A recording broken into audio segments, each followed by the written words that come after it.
हम लोगों को अभी दूसरा स्ट्रांजा उसी टॉपिक के हिसाब से देखिए आप लोग रिस्पॉन्सिबिलिटीज़ या मैंने जो भी उसके पहले एक्सप्लेनेशन दिया है। अभी नेक्स्ट स्ट्रांजे आपको मैं बार बार बाकी बातें नहीं समझाऊंगी। अभी स्ट्रांजे के मतलब आपको ये क्वेश्चंस के लिए आंसर लिख लेना है और समझ लेना। दूसरा स्ट्रांजा देखिए। अरे मानसा मानसा, अरे मानसा मानसा, मित्रा भूललास कसा, मी देतो तुझ श्वास, चुलीला इंधनाचा घास, निवाऱ्याला बास, घराला आरास, अन चित्ताला सुवास।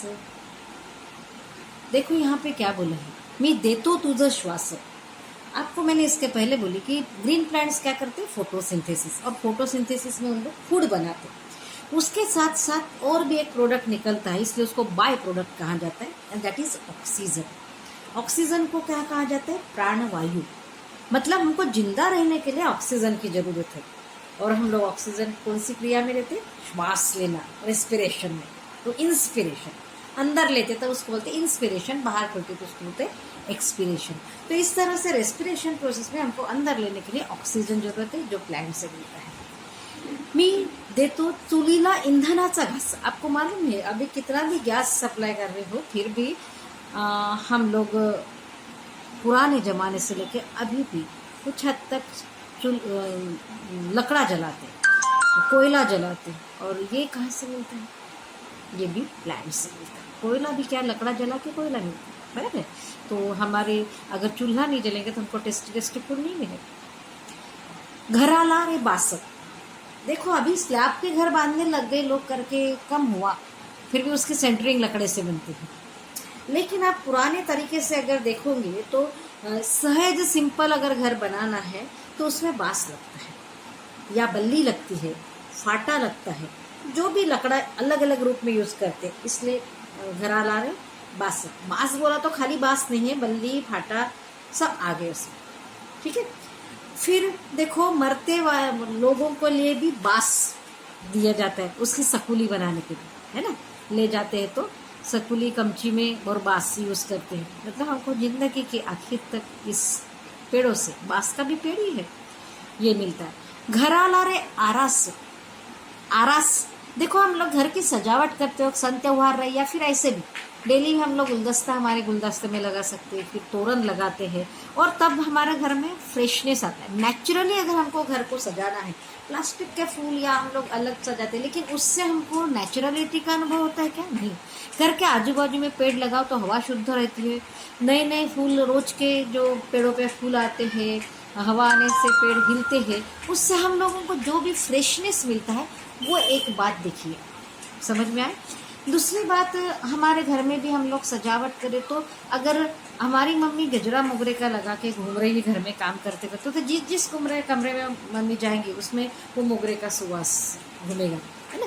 भगवान के लिए भी हम लोग प्लास्टिक के फूल आजकल यूज़ कर रहे हैं, लेकिन नेचुरली तो हम लोगों को नेचुरल फूल की अपेक्षा करते हैं। हाँ सही है ना। अपने घर में पेड़ नहीं लगाते, लेकिन लोगों के घर के पेड़ के फूल मांग के या चोर के ले जाके भगवान की पूजा भी करते हैं। इस तरह से हमके घर के लिए आरास। और देखो पेशेंट को अगर मिलने जाना है तो एक तो फल या फूल लेके जाते हैं, क्योंकि फूलों का सुगंध मन को प्रसन्न करता है और पेशेंट की तबीयत थोड़ी सी खुश हो जाती है।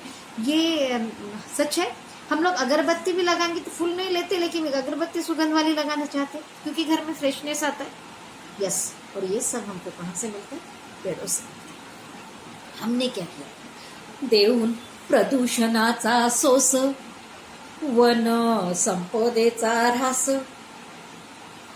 आवळून मजगळ फास, कोंडलास तू माझाच रे श्वास, अरे कोंडलास तू माझाच रे श्वास। हमको पर्यावरण ने क्या बोला, देखो आपने क्या किया, प्रदूषण अलग अलग तरह का, soil pollution, water pollution, air pollution, sound pollution, इस तरह से अलग अलग पोल्यूशन करके हम लोगों ने एनवायरनमेंट का इम्बैलेंस किया है। जंगल कटाई करके वन संपदेचा ऱ्हास, और इस वजह से हम देखो अभी बारिश इम्बैलेंस हो गई है। हाँ, इसमें कोई शक नहीं। जंगल के प्राणी गांव में आने लगे। क्यों? वो हमारे घर के पास नहीं है। हम लोग जंगलों में घर बांध लिए, जंगल कटाई कटाई कर करके उनमें को जंगल के अंदर भी जाके अलग अलग तरह से प्लांट। हम लोग जब यहाँ सर्विस में आए थे 25 साल पहले, तो जो हमारे देवरी के आजू बाजू में जंगल दिखते थे, आजू बाजू में देवरी भी जो आधी जंगलों में बसी है, तो वो जो कट गए हम लोगों ने अपने घर जंगल में ले गए। और हम लोग बोलते कि बंदर हमारे घर में आते, शेर हमारे गाँव में आते। वो गाँव में नहीं आ रहे, हम उनके गाँव में। समझ में आ रही? तो उनको खाद्य का खाने का कुछ ये है। देखो आप लोग, बहुत से प्राणी शिकार करके, प्राणियों की जंगल में शिकार करके लोग मोर, लांडोर, चीता, ससा, इस तरह से बहुत से प्राणियों का मटन खाते हैं। खाने वाले खाए, लेकिन जो हम लोग पाल सकते हैं, उनका ब्रीडिंग कर सकते हैं, उनके पिल्ले तैयार कर सकते हैं और उनकी उपज पैदा कर सकते हैं, उनको अगर हम लोग खाते हैं तो सही है, सही है। क्योंकि हम बकरियां पाल सकते हैं, जो जो जानवर पाल सकते हैं उनकी अगर हम लोग करें तो ठीक है। लेकिन जो हम नहीं पालते, जंगल में नेचुरल है, उनकी शिकार करके हम खाते हैं, तो क्या हो गया? जब आदमी शेर की शिकार खाने लग गया, आदमी अगर दूसरे प्राणियों के शिकार खाने लगा, तो शेर जंगल में नहीं कैसे रहेगा? वो अपने खाने के पानी के लिए बाहर आ जाता है। समझ में आ रहा? तो इस तरह से हम लोग अगर देखें तो हम लोगों का वन संपदेचा ऱ्हास, बारिश पर ऊपर असर हो गया, मौसम पर असर हो गया। देखो गर्मी के दिनों में गर्मी, ठंडी के दिनों में ठंडी नहीं लगती, कभी भी गर्मी, कभी भी बारिश, कभी भी, क्योंकि ये एटमॉस्फेरिक टेम्परेचर में असर आ गया, उसका प्रेशर में असर आ गया। एटमॉस्फेयर में जो दबाव होना चाहिए, जो दाब होना चाहिए, जो प्रेशर होना चाहिए, जो टेम्परेचर, उसमें फर्क आ गया, तो बारिश बेमौसम होने लग गई। इस तरह से हम लोगों ने जंगल कटाई, जितनी नेचुरल होनी चाहिए थी उतनी ना रहने की वजह से वहाँ के प्राणी बाहर आने लग गए, तो हमारे जान माल को धोखा होने लग गया, हमारे पालतू जानवरों को धोखा होने लग गया। ऊपर से मौसम भी बिगड़ गया, और इस मौसम की वजह से जो नहीं चाहिए ऐसी कई बीमारियां पैदा होती हैं। ये बीमारियां पैदा होती, हम लोग बोलते हैं क्या कलयुग आ गया, क्या हो गया? नहीं, ये हम लोगों की उपज है, हम लोगों ने दिया हुआ शाप है खुद को ही। अब आप बोलोगे हम अकेले जिम्मेदार कैसे? मुझे बताओ, बाकी प्राणी खुद के सुविधा के लिए कुछ एनवायरमेंटल इम्बैलेंसिंग करते क्या? हम कूलर लगाते हैं, हम एसी लगाते हैं, हम लोग फ्रिज यूज करते हैं। इनसे सीएफसी गैस जो निकलती है कूलर, एसी, फ्रिज से, वो सीएफसी गैस एटमॉस्फेयर में जाती है। वो एटमॉस्फेयर में क्या क्या चेंज नहीं होता? Yes, right. तो इस तरह से हम लोगों ने क्या किया कि एनवायरमेंट का भी दम घुटने लग गया। एयर पोल्यूशन, देखो हम लोग जब छोटे थे तब कई दूर तक पैदल चलते थे, वो भी बिना चप्पल स्कूल में जाते थे। मास्टर की बेटी हूँ मैं, मेरे पिताजी टीचर थे, फिर भी बारिश में हम लोग बिना चप्पल से जाते थे, क्योंकि हमारे कपड़े फिर से पीछे से रंग जाते थे। अभी कोई पैदल जाता है? नहीं। अच्छे सूट बूट पहन के भी जाएंगे, चप्पल सैंडल बूट देखो तो भी पैदल नहीं चलता। कितने लोग आपके स्कूल दूर होने नहीं है तो पैदल आते हैं, कई लोग एक तो साइकिल से आते, 18 साल होने के पहले लाइसेंस नहीं मिलते तभी गाड़ी से आते, थोड़ी थोड़ी दूर के लिए गाड़ी, दोस्त मिल गया तो गाड़ी चालू ही रख के बातें करते 10-10 मिनट। पोल्यूशन बढ़ गया। पहले खाली चूल्हे से या फिर कुछ और धार्मिक विधियों से पोल्यूशन होता था, लेकिन अभी कैसा हो गया?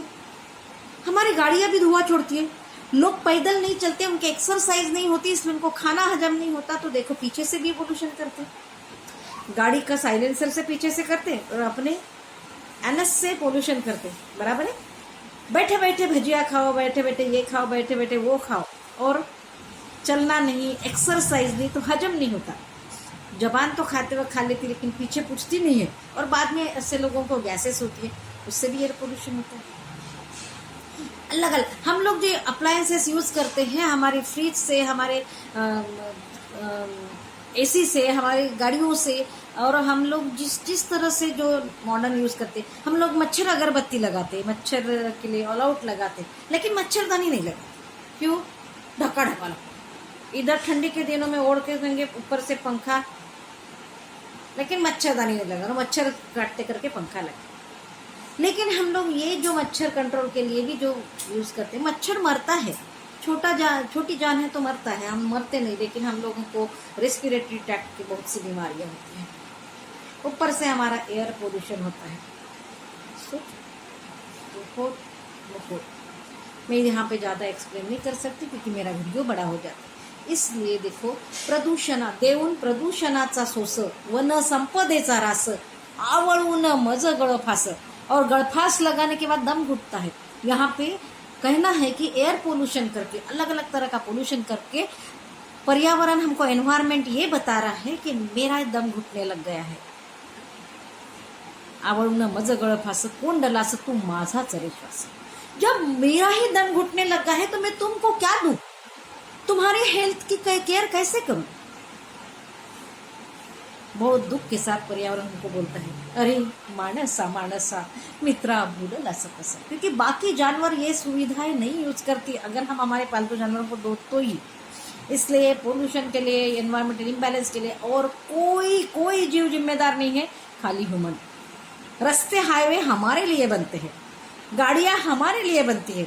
हमारे घर के पालतू कुत्ते को हम लोग अपने सोफे पे बिठा के उनको पंखा चलाते, एसी चलाते, वो बात अलग है। इसलिए देखो क्या है, हमारी वजह से इम्बैलेंस हो रहा है, तो जिम्मेदारी भी हमारी है। अगर हम लोगों ने कुछ गलत, देखो ना, पाप किया तो पुण्य कमाने के लिए लोग अलग अलग पूजा करते हैं। भगवान एनवायरमेंट में है, अगर इस भगवान को हमने खुश नहीं रखा तो हमारा नाश होने वाला है। चाहे अलग अलग धर्मों से हम लोग कितनी भी पूजाएं करें, कुछ फायदा नहीं है। इसलिए अगर हम लोग गाड़ियों से, अगर हमारे बाकी अप्लायंस से अगर पोल्यूशन करते हैं तो हमको दूसरी चीजें कम करनी पड़ेंगी। हम लोगों को अगर अलग अलग तरीके, होम, हवन, अगरबत्ती, मोमबत्ती, किसी भी तरह, किसी भी धर्म के जो भी चीजें हम जलाते हैं तो वो कम करो, या फिर गाड़ी से पोल्यूशन कम करो, या फिर अपने एनवायरमेंट, इलेक्ट्रॉनिक साधनों से कम करो। क्योंकि हम लोग मोबाइल चलाते, टीवी चलाते, इसमें भी जरूरत है उतना चलो, बेवजह नहीं। दोस्तों को मिलना है, चैटिंग कर ले, अरे जाके मिल के आ जाओ, एक्सरसाइज के और पैदल चल के जाओ। गांव के गांव में चैटिंग होती, यहाँ से इनविजिबल रेज निकलते हैं जो हमको आंखों से दिखते नहीं लेकिन असर करते हैं। देखो, आप मोबाइल कान पे लगा के अगर करते तो आपका कान कुछ देर के बाद गर्म होने लगता है।